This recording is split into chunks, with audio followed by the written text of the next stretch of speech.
Teaching the Cause of God, a Two-Edged Sword by Ali Nakhjavani. In one of his letters, Shoghi Effendi has explained to us that one of the distinctive features of our faith is that we cannot separate the spiritual life of the individual from the spiritual life of the community. Mutual reactions exist between the two. Under the influence of the divine teachings, the hearts of the individual believers bring into being and shape the community. In turn, the community provides an atmosphere where the individual believers develop and grow spiritually. Our teachings are designed so that the spiritual life of the individual Baha'i and the collective life of the community complement each other. Let us look at some examples. Baha'u'llah calls on Baha'is to observe individual obligatory prayers. But at the same time, he ordains that houses of worship for community prayers be established. We see that Baha'u'llah calls on parents to be the first educators of their children. But at the same time, he anticipates that every local Baha'i house of worship will have a school, and he praises the work of teachers. He calls on the individual believer to teach his cause and protect its interests. But simultaneously, Baha'i institutions are given parallel assignments to provide for the teaching and protection of his faith. In the messages of the Universal House of Justice, we will read that the time has come for all Baha'i communities to develop with greater confidence and self-reliance a culture of thinking which is fundamentally different from the community activities of other religions. Unlike other religions, there is no professional clergy in the faith to lead the community. Leadership and authority are vested in elected institutions. Thus, leadership is self-generated and homegrown through democratic methods, and every individual member of the community should be concerned with its welfare and healthy growth.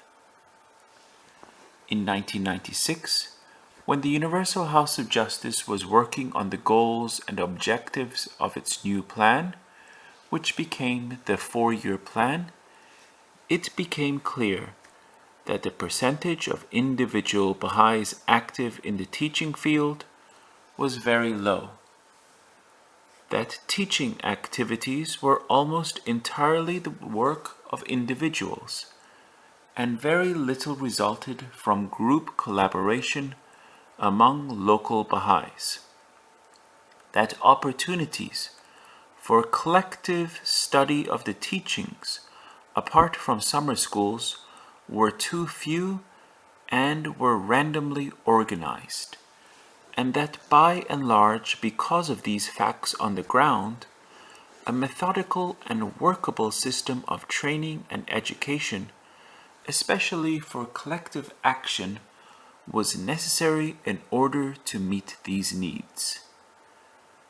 Future teaching plans issuing from the World Center, therefore, had to address these problems progressively, thoroughly, and effectively.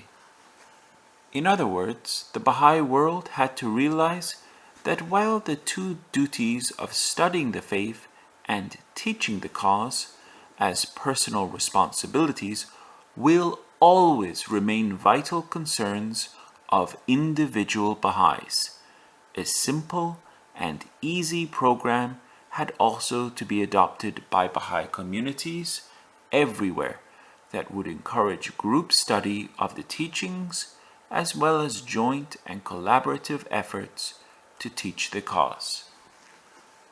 Among the initial directives that the Universal House of Justice issued was that every National Spiritual Assembly should endeavor, in consultation with the counselors on each continent, to create a training institute, which it described as an engine of growth.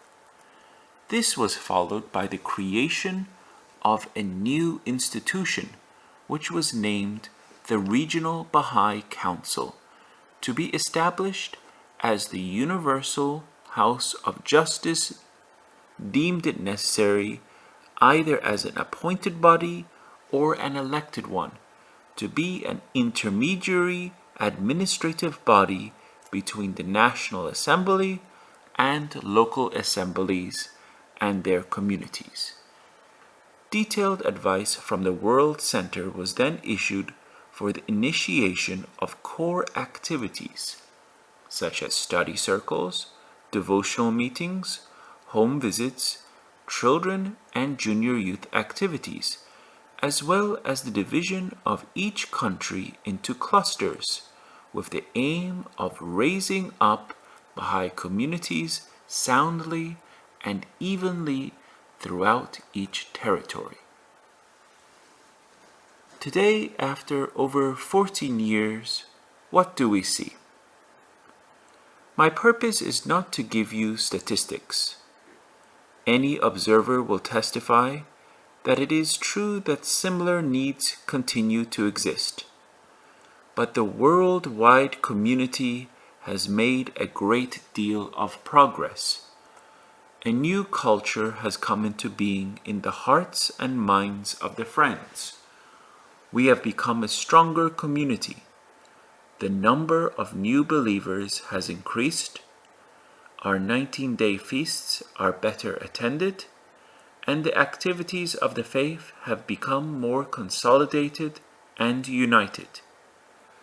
Under the guidance of the Supreme Body, all these activities are being conducted with dignity and in a spirit of moderation and friendliness. Baha'u'llah makes a clear distinction between methods of teaching and the obligation to teach. Methods of teaching change with conditions and circumstances, and such changes are formulated and directed by the institutions. While such methods are being implemented, the duty of the individual to teach has not been ignored or underrated. It has been supplemented by group activities. The teaching work has been designed like a two-edged sword. One edge is for individual activity, and the other edge is for group and collaborative activity. We need now to consider the guidance we find in the writings on how we should approach our individual duty to teach the cause.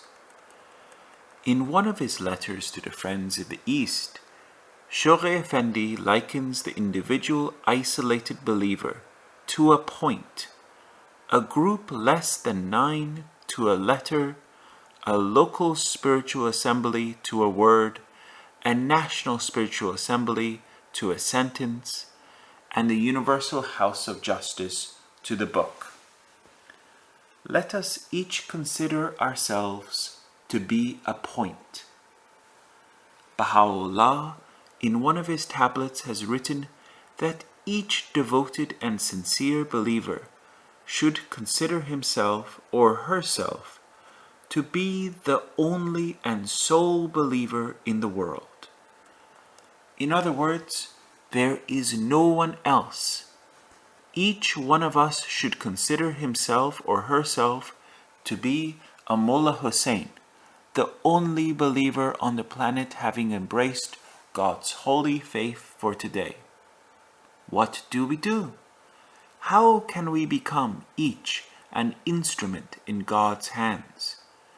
Where do we find receptive souls, and how do we introduce the faith to them?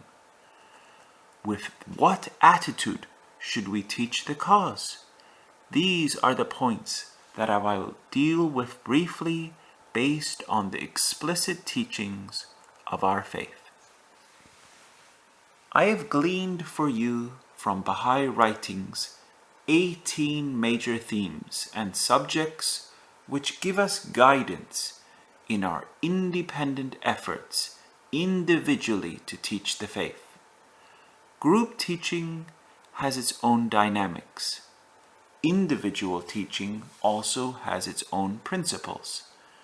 If we allow these personal guidelines to sink into our hearts and souls, they will transform our spiritual lives under the shadow of the covenant. None of the points I will present to you are my own. They are all based on exhortations found in the inspired writings of our faith. 1. We should teach with detachment and with a pure and radiant heart. And when we speak, we should do so with tact and wisdom. When we show our love to others, we should do so because we are true lovers of God and of humanity, not because we are expecting others to accept the faith through us. Our love for others must be pure, true, and selfless. 2. We must remember that God has created all of us. He loves all of us, and He would want all of humanity to accept His cause. But alas, the inner eyes of a large majority are at this time veiled and do not see the truth, nor are there too many ready ears to appreciate His divine melody. 3. We should not deliver the message if we clearly see that the hearer is uneasy, apprehensive, or uncomfortable to listen to us on the subject of the faith. 4. When we speak about Baha'u'llah and his cause, we should speak with confidence, courage, enthusiasm, and with a tone which conveys our own convictions. 5. We should associate with people in all walks of life and mix and mingle with them with sincere love and in a kindly manner, as such attitudes enable them to have confidence in us. We should be willing to develop friendly relationships with our associates, our neighbors, and acquaintances. 6. We should try to associate with members of societies which are non-political but are known to be social, cultural, humanitarian, charitable, and educational associations and organizations in order to find among them receptive souls. 7. In our conversation, we should encourage the hearer to express his general thoughts and beliefs, and we should listen carefully and patiently to turn them before we start expressing gradually our own views and opinions. We should speak with humility, without giving proudly the impression that the seeker is ignorant and we are the learned. 8. There is a difference between being blindly fanatical and being faithful to principle. When speaking, we should never appear to be fanatical in any sense of the word. As Baha'is, we should be seen as liberal enough to listen to and consider the other person's point of view. 9. We should remember that every Baha'i is a potential teacher. If we wait until we are fully qualified, the teaching work will stop. We should forget ourselves and put our trust and reliance upon God. When we act in this way, we will see how eloquence and the power to change human hearts will come to us in a very natural way. We become like an empty reed, and the Holy Spirit will use us to quicken and confirm souls. 10.